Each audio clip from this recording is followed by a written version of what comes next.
Hey, what's up guys? This is Anthony from Anthony's Customs, and for this review we are looking at the Marvel Legends Captain America Civil War Wave Nuke. So this guy is a new figure, obviously. We've got some new parts on him, so that's a really cool thing. It's not just a repaint, and some of it is done particularly well. So it's kind of like Kraven. It has a lot of really good parts, but then some not so good parts mixed in. So let's get him off the stand and take a closer look. This guy stands roughly 18.5 centimeters, which makes him just about 7 inches, just over actually. Now, the reason he's taller is because his upper body is basically the same exact body as Hyperion. His lower body's all new, not counting the top of his thighs and his crotch. So from the thigh swivel down, it's all new. And they had to make that match the Hyperion mold, so he's particularly big. He's thick and tall, so he's a good-sized figure. And now the only real downside I have with this guy is that the Hyperion body mold is in there. It's still not great. Luckily, the vest hides it pretty darn well. You can see the arms are still way too far forward, and it even kind of accentuates that a bit, but the details in there will draw your eye to those details rather than to the anatomy. So it's a decent thing. It's okay. I still wish they would just get rid of this mold altogether, but that's beside the point. Now, as far as accessories go, we get this. Doesn't want to come out ever. We get this, which is the same knife that we saw with Warpath.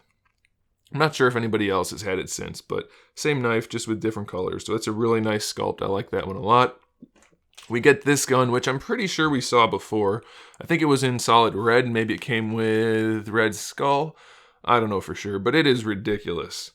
The paint job's cool, and it's nice and silver and shiny and has a nicely done star and some stripes, but it is just a goofy-ass looking weapon. I don't think he used something like this in the comics, but I could be totally wrong, so if he did, then that's fine. If he didn't, then I don't know. I don't know why this exists. It's just so weird looking, but it does.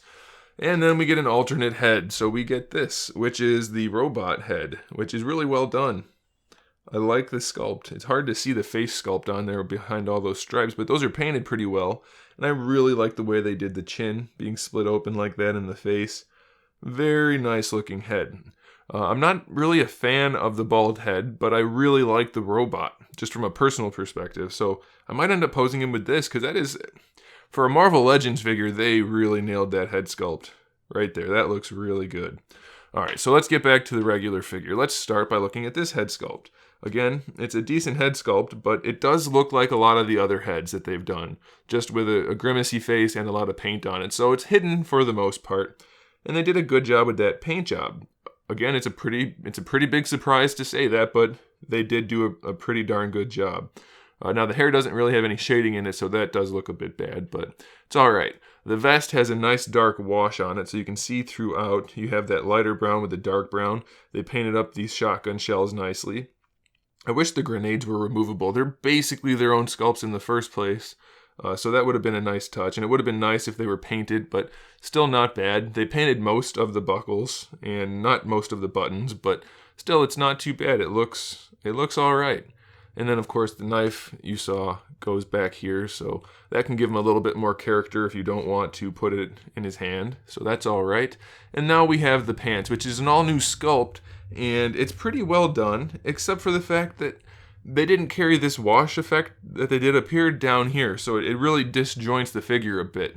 Luckily, it's a pretty heavy sculpt in all of the wrinkles, so they cast their own shadows, and it's not horrible, but it would have been nice to get a little bit of a wash effect. And then we also have these new boots, which are sculpted really well, but there's no paint effect on them at all. No paint job for the latches or whatever you want to call them. Nothing. So it's a bit of a bummer.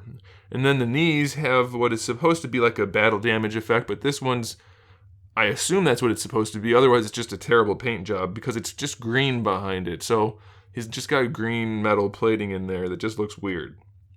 It's a decent sculpt though, so I guess I can let it slide. So let's go through the articulation. The head, same thing we've seen before on Hyperion. It's a ball peg, and then we have the hinge. Now the hinge, it does catch in certain places, and it doesn't let the head go down, or it won't let the head go up unless you hit that next notch. So you have to be aware of how that is. But the ball peg works pretty well. Shoulders, you know, we've seen this all before. It all works fine. Bicep swivel, double jointed elbows.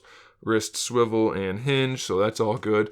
His ab crunch does technically still work, but you can see in there that the jacket or the vest is sculpted to the chest. So if you go forward, it does kind of pop it out funny. And if you go all the way back, it pops this apart. So you probably don't want to do that. Now you're wondering, can I take it off? Yes, you can take off the jacket if you want to. I keep saying jacket. It's not a jacket. It's a vest. You can take the vest off if you want to, so I guess that's a cool thing. People are probably going to like that. The belt is a soft piece, so it really won't get in the way. You do get your waist twist. The hips go all the way forward, all the way out to the side. You get your thigh swivel, double jointed knee. Yeah, it's a little bit ugly because they had to account for that knee pad, but I can let it slide. And then for the boots, we get a boot swivel at the top of the shin. The standard hinge goes all the way back. Not as far forward as I would like, but you can kind of force it and get a little bit more range out of that, and you get the ankle rocker built into it. So, you know, all in all, it's a pretty solid figure. There's more good than bad, especially if you discount the fact that that body mold for the upper body is really bad. It's a pretty good figure. I think you guys will like it, and I think I recommend it.